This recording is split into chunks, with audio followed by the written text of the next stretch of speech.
So, bago ho tayo magpatuloy, ipapaliwanag ko lang po, no? So, tayo po ay gagamit ho dito. Ito po yung tinatawag natin. Ano yung nakikita nyo? Towel.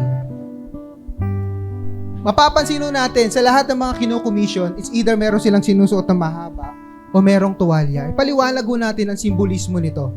Ipapatong ho natin dito mamaya. Nung huling gabi ni Lord Jesus Christ,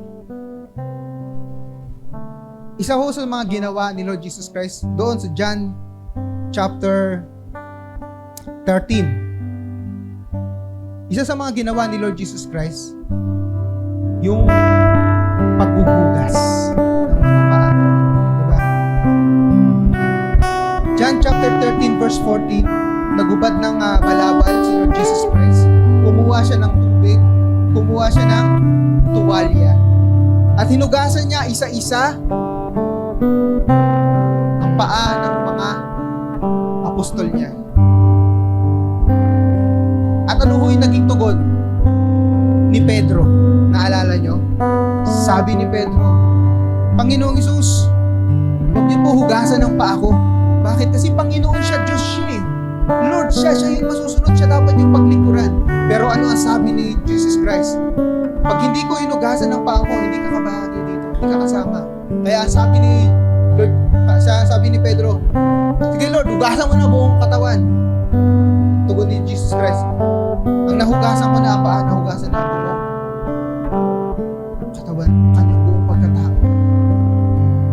Ito po ang towel na ito na nakikita natin, sinisimbolismo ng paglilingkod sa Diyos at sa kapwa, sa ating mga kapamuso.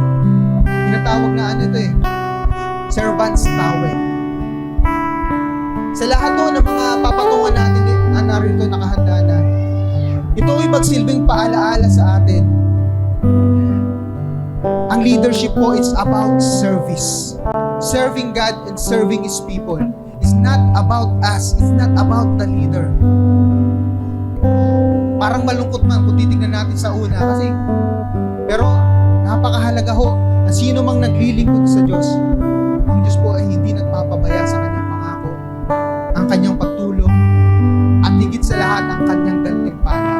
Kaya tayo ho ay nagpapasalamat dahil meron ho tayong mga kapamuso na tumugon sa tawag ng leadership, sa tawag ng paglilingkod. Ngayon, isa pang ginagawa natin, na ipaliwanag natin yung servant's towel, yung commissioning. Bakit ho natin kailangan ito talaga? Bakit kailangan pang makita? Kailangan ho masaksiyan. Again, una, na ipaliwanag natin kanina para ipanalangin natin sila. Pangalawa, makikita ho natin sa Biblia, sa Acts chapter 13, bago ho si Pablo maging apostol sa mga hentil, ano yung ginawa nila? Nanalangin sila, nag-ayuno sila, and then, ipinanalangin si Pablo at itinilaga siya upang mangaral sa mga hintil, ipahayag ang ebanghelyo. At ito pong maliit, napakasimpleng programa na gagawin natin. Aakyat ang ating mga kapwa maglilingkod, ating mga leaders sa ating mga departamento. Isa lang po ang kahulugan nito para sa kanila. Itinatalaga nila ang sarili nila, una sa Diyos at para sa inyo. Para sa Diyos, para sa iglesia ng ating Panginoong Diyos, na Jesus Sovereign, Overcoming Shepherd Christian Church. Simulan na ho natin ang ating gawain. Maraming salamat, Pastor Ronald. Ganapin na po natin ang opisyal na pagtatalaga sa ating church council or church ministry heads. Tulad po nabanggit ni Pastor Ronald, ang bawat isa sa kanila ay makakatanggap ng servant's towel na sisimbolo sa kanilang commitment na paglingkuran ng ating Panginoong Hesus. At habang sila ay tinatawag sa unahan, mapapakinggan po natin ang maikli nilang deklarasyon ng commitment sa Panginoon. Ating po sana itong pakinggan at sang-ayunan. At para ganap po tayong pangunahan sa pagkukomisyon sa ating church council, narito po ang dalawang pangunahing pastor sa JSOACC. Una, ang ating senior pastor, Pastor Adel Tacadena. At pangalawa, ang ating lead pastor, Pastor Ronald Bolesa Jr. Siya rin po ay patuloy nating inaatasa maging head ng ating DAD ministry sa taong ito Bagamat hindi na po siya papatungan ng servant's towel dahil nagawa na po ito noong December, painggan po natin ang kanyang pagtatalaga. Ako si Ronald Bolesa, tinawag ng Ama para sa mga ama. Abutin ng mga tatay at si Jesus ay ipakilala. Sa tulong ng Espiritu, magiging disipulo ni Kristo. Buong sikap na pangungunahan ang mga daddies and husbands na aktibo sa Diyos. Amen. Salamat po sa Panginoon. At atin din pong ikinokomisyon bilang bagong church, full-timer at multimedia and pastoral assistant. Tawagin po natin si Sister Jonah S. Parisha. Ako po, si Jonah Esparcia, iniligtas, nilinis at inibig ng Panginoong Jesus.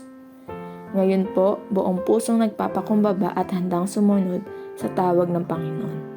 Sa kabutihan, habag at biyaya ng Diyos, sisikaping magiging kasangkapan ng kanyang pag-ibig, pag-asa at liwanag na naglalayong magdala ng karangalan sa kanyang pangalan. Amen.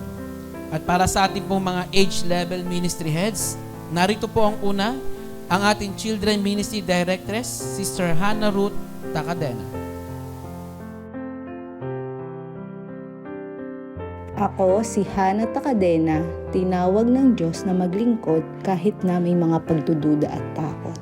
Kaya naman, pipiliin ko pa rin maglingkod sa Diyos sa kabila ng aking mga kahinaan. Ang ating Youth External President, Brother Manuel Rosaldo III.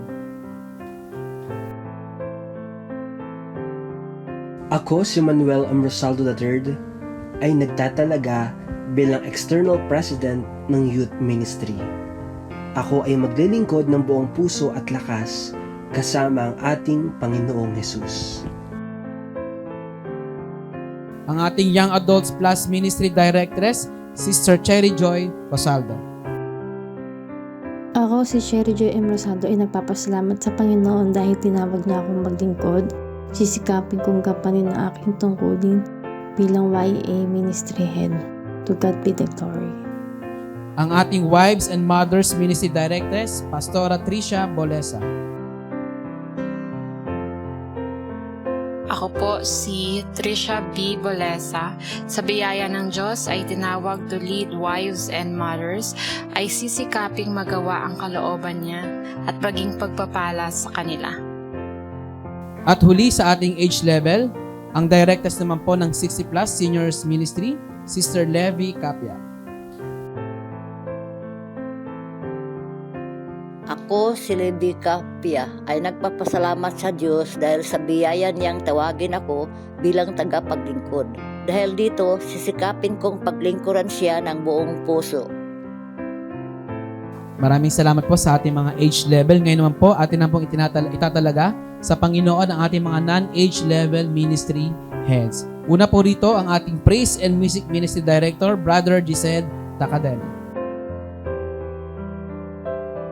Ako si Gised Takadena, makasalanan, maraming kakulangan at hindi karapat-dapat, pero nagpapasalamat dahil pinatawad pa rin at ginagamit ng Panginoon at gagamitin pang muli. Sige po, sundan po natin ang Intercession and Prayer Ministry Director, Sister Shirley Navidad. Ako po ay si Shirley Navidad, ay nagpapasalamat sa Diyos sa biyaya at habag niya na tinawag na makapaglingkod sa Kanya. Dahil dito, sisikapin kong magampanan ng may taos sa puso at maging tapat sa Diyos. Para sa ating Board of Trustees Chairwoman, Sister Zoraida Nicolas.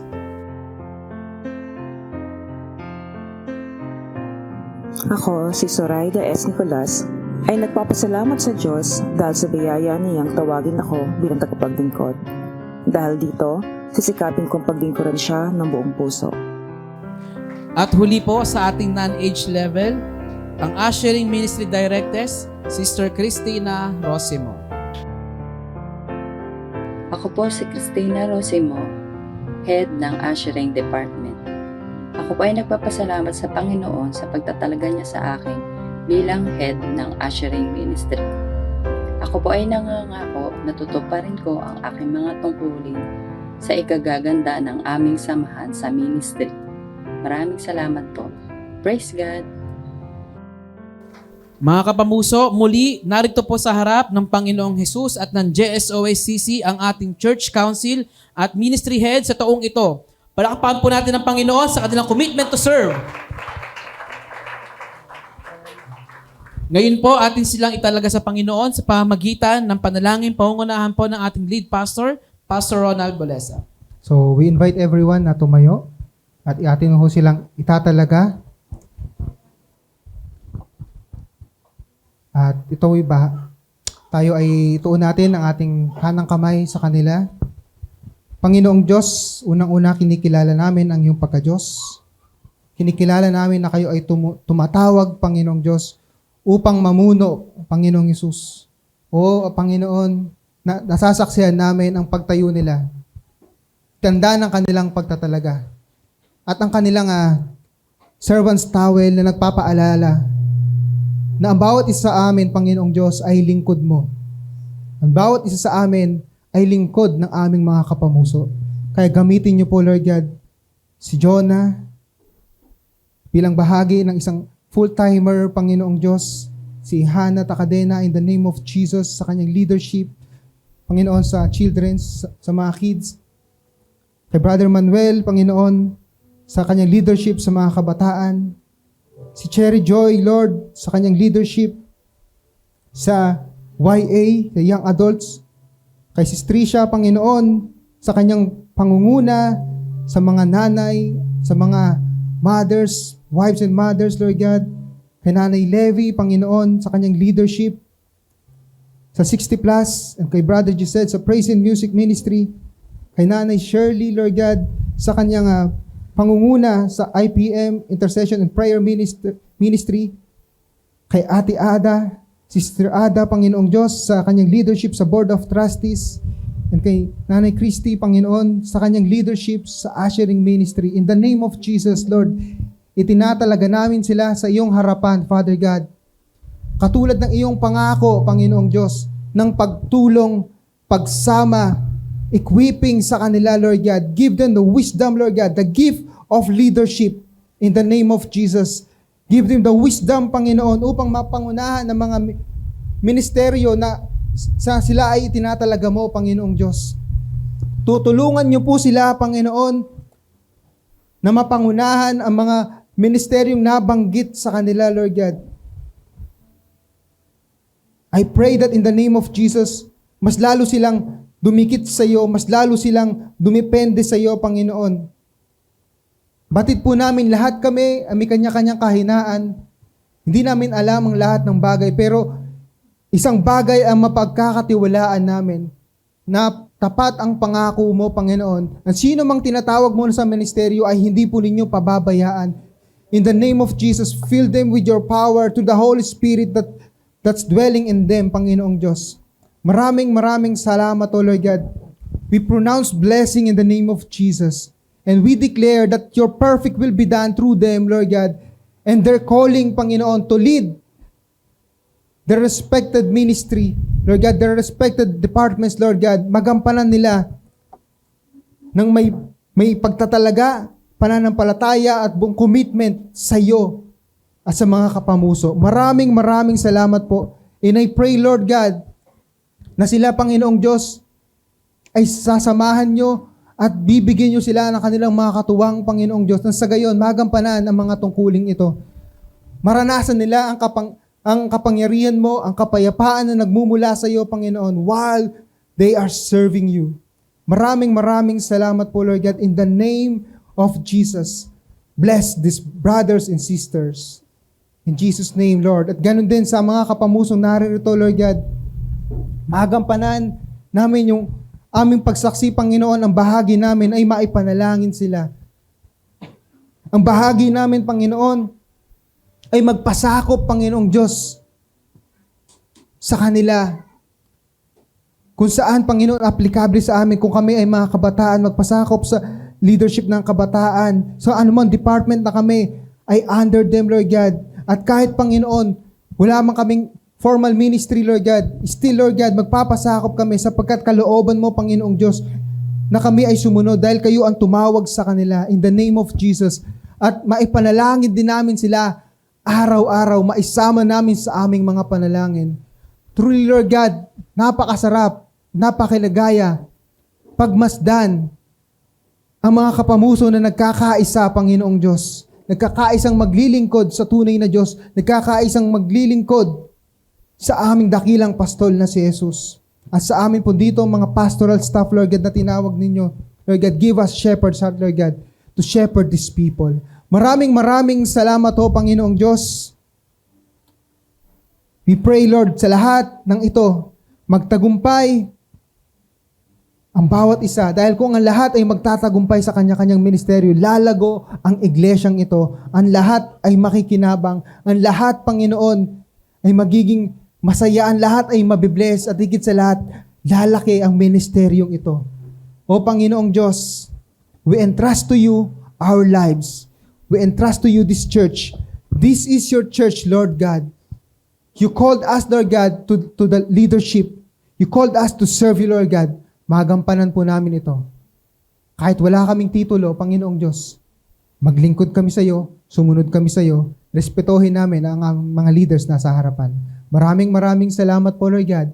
Ito po aming dalangin at samo sa matamis na pangalan ng iyong bugtong na anak na si Jesus. Ang lahat ay magsabi ng Amen. Praise the Lord. Palakpakan po natin ang ating Panginoong Diyos.